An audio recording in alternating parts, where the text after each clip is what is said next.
So what is an H-bridge? H-bridge is a device that takes DC power and can deliver it in a desired polarity. And polarity is controlled by the control signals here.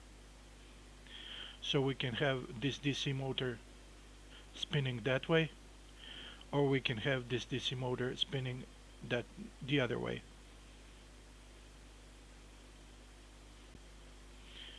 It doesn't have to be a DC motor, it can be a universal motor, or it can be any kind of load that requires reversing the polarity.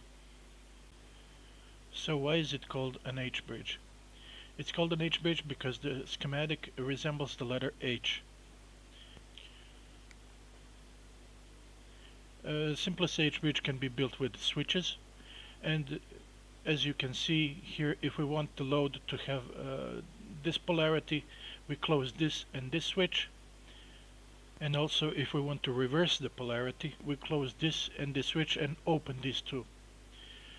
Right here we can see the problem that may came up with H-bridges, that is the shoot-through current when this and this switch are closed. Obviously that's very bad, short-circuiting your power supply, so the shoot-through current is something to watch out for. So how can we make an H-bridge using bipolar transistors? Well, if we remember, NPN transistor as a switch is used in this configuration, and PNP transistor as a switch is used in this configuration. Now, if we combine these two, we get something like this. Now, all we need to do to turn on these transistors is add another transistor here. So the current flows from the positive through this transistor to the ground and turns these two transistors on. Now if we take this transistor, push it to the right and duplicate everything, we're going to get something like this. And this is our H-bridge. Now there's a problem here. If this input is high, if both inputs are high, our H-bridge is going to short out the power supply. So we need to add the protection, and we can do it like this. If we add this transistor like this, when this input is high, the other input is blocked. So if this input is high, this input cannot turn on this and this transistor. So let's build this thing now and see if it works.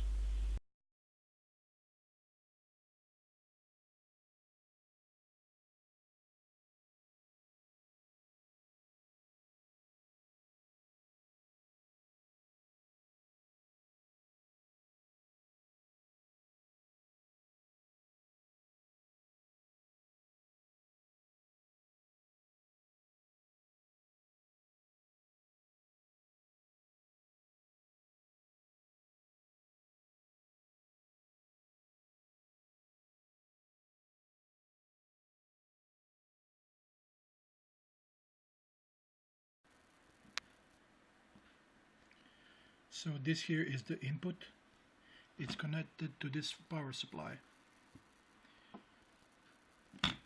This here is the output. It's connected to this motor. This is the control input, and these switches here also control the H-bridge.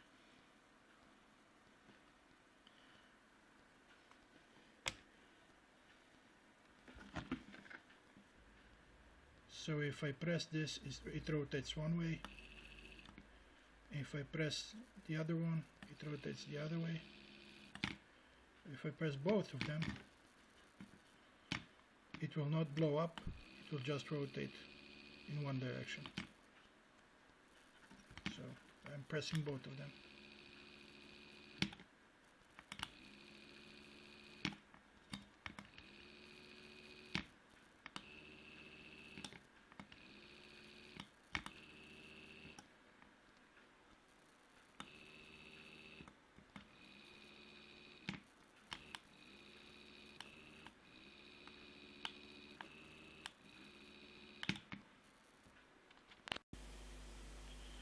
you can also buy integrated circuits that contain H bridges. For example, this chip L298 contains two H bridges, and they can be used to control bipolar stepper motor. So let's see if that works.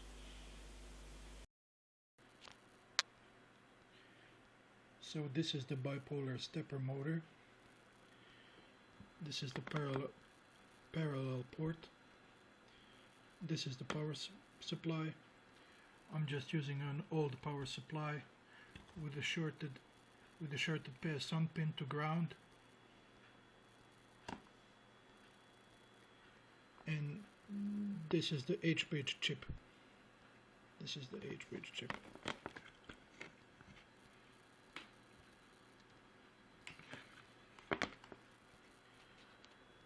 So I'm using this program I made.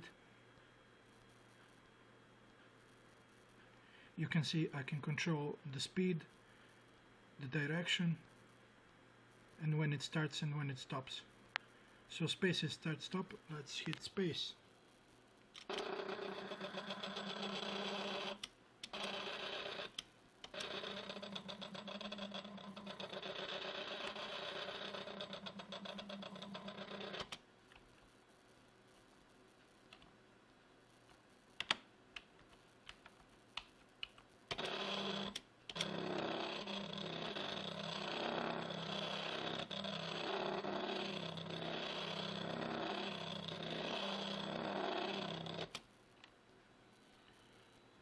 That was 100 steps per second. Let's go higher.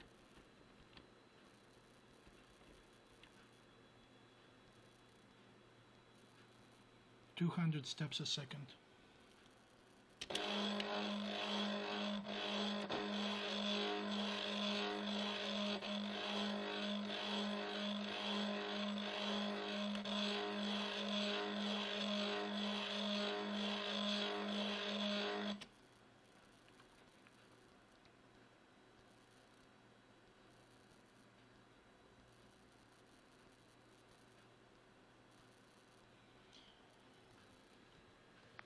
As you can see in this program,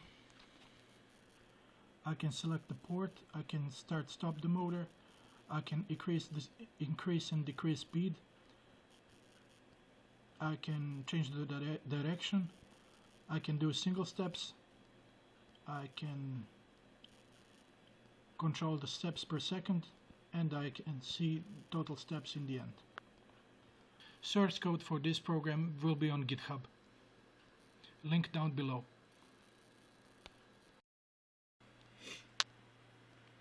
By the way, for this to work, because I'm using file read writes to LPT port, some pins on LPT port have to be connected to ground.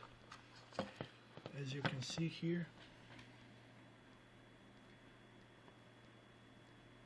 pins 10, 11 and 12 are connected to ground, so that the file write returns. So that file write works.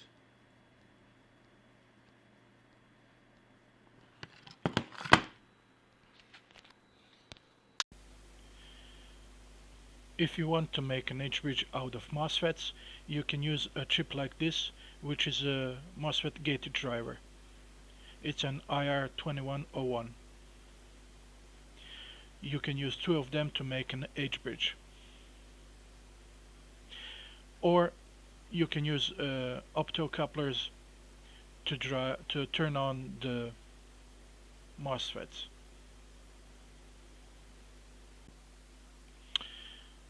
As you saw, I was using this program to control the bipolar motor. In this program you can select the port. On this machine I have 0 LPT ports, so I can't do nothing here, but I can show you the program. You can start and stop the sequence by pressing space, which starts and stops the bipolar motor. You can use up down to increase or decrease speed. You can use left right while it's running to change the direction. You can use single steps, and you can use release. Now, release means that when you give a single step, it will stay, that coil will stay energized. So you have to release the coil to make the coil de-energize. You can see the speed in steps per second, and when you press space, when you stop the motor, then you see total steps made. Source code for this program will be available for download on GitHub. Please like, subscribe, and thank you for watching.